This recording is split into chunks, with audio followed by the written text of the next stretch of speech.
Alright, hey guys, and welcome back to the channel. Now today's video is going to be pretty different from any of the other videos you've seen recently. Today we're going to be going completely in depth from top to bottom on my 120 gallon Reef aquarium.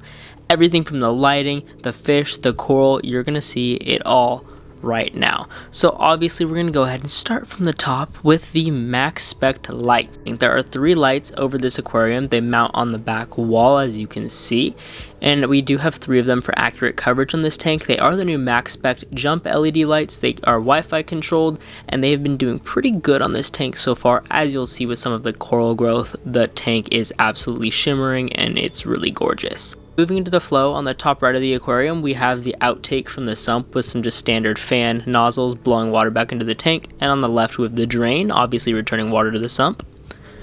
Also for flow, in the middle of the aquarium, I have a max spec 2K gyre pump. This pump has been doing good so far. It's a fairly new addition to the Reef, but it's definitely waving the corals all around. Now jumping into the actual 120 gallon display aquarium.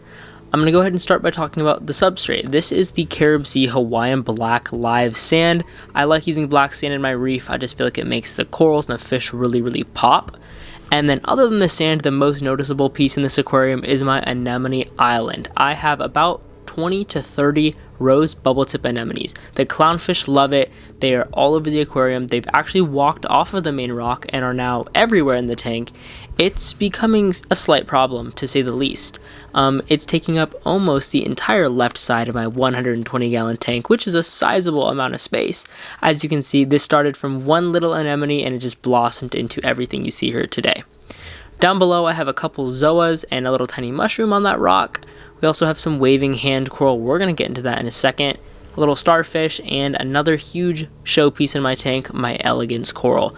I got this coral for $35 at a local fish store about a year ago, and ever since then it's just been growing in size tremendously. It's a beautiful piece in the aquarium, a showpiece for sure. The way it moves in the current is absolutely stunning. As you can see right here, it's just a truly gorgeous coral that I could not recommend more. Then right behind it we have more of that plagued waving hand coral, which I'll show you the main colony later. It's an issue, similar to the anemones. There's also more anemones that have walked off the main rock structure, and then in the middle is my hammer coral, which is a huge piece of coral. It doesn't do justice on camera, but it's a really beautiful piece of coral. I've had this for years, and it's just slowly but surely growing over time. It's not a huge piece, but it definitely has its spot in the aquarium. Right next to it we have some green star polyps on that same rock. There's some mushrooms and then some green star polyps on the bottom. Those are just basic green mushrooms, really nothing fancy there. We do have red mushrooms on the other side of the tank, which we'll get into. There is that big waving hand colony at the top. This waving hand colony started from 3 strands of waving hand, or Anthelia coral as it's called, that I got for $5. And within less than a year's time, it has doubled, tripled, quadrupled in size. Like, it just grows incredibly fast. Next up, I just have some various small LPS, assorted zoas, just some smaller coral frags on the right side of the aquarium. Nothing too fancy over here. Unfortunately, we do have another little mushroom that isn't doing too well at the bottom. That's the thing, corals die. On top of the arch in the aquarium, on the right side, we have some Recordias, just some orange ones, some green ones, as well as a large Duncan coral and more mushrooms. These are the red ones I was talking about. Taking a view from the right side of the aquarium, here's a better look. I also have a green toadstool right here. More waving hand coral because it grows so fast. It is all over the aquarium. You guessed it, more waving hand coral, a cute little mushroom, and another toadstool. Right on into the inverts, I have various crabs and snails throughout this aquarium, just small cleanup crew items like that, as well as 3 shrimp. Here are 2 shrimp. These are the 2 cleaner shrimp. There's a big one and a small one. They like to hang out under the rock. I also have a coral banded shrimp, but you can't really see him because he hides so well all day long. He comes out at night. I have his little starfish we saw earlier, as well as 2 urchins. This one right here is the pink pincushion urchin. That stuff you see it wearing is actually like a costume. It grabs onto small pieces of coral frags and wears them to disguise himself. I also have this little blue tuxedo urchin right here. Rolling right into the fish, we have to start with the clownfish. The 2 clownfish, this is Nemo and Nemo, they share the same name, and they absolutely love it in Anemone Island here. Of course, you can't have Nemos without Dory, so here is Dory. Those 2 white spots on Dory are just her coloration, not ick. Do not worry for one second about that. I also have a little damsel, as well as my Melanurus wrasse. This guy is super cool. The way his eyes move, he's just a super personable and curious fish. Love this guy. I've got 2 little pajama cardinals. There's one of them. And of course my sailfin tank. I got this guy from PETCO a long time ago, like 2 or 3 years ago. He was in my 29-gallon tank, my 55-gallon tank, and of course this tank right here. Awesome fish. Love this guy. Then we have my foxface, who loves to blow bubbles at the surface of the aquarium water for some reason. These guys are actually venomous, if you didn't know that. And then my beautiful Naso tang. I got this tang from a guy who was breaking down his tank, or a girl, I'm not sure who it was. It was at my local fish store. Got an amazing deal on this guy. One of my dream fish for sure. Honestly, probably one of my favorite fish in this tank. Well, I honestly love them all. Moving on down to the sump, or the life support of the aquarium. This is the 40-gallon sump where all the filtration takes place. I use the front part for storage.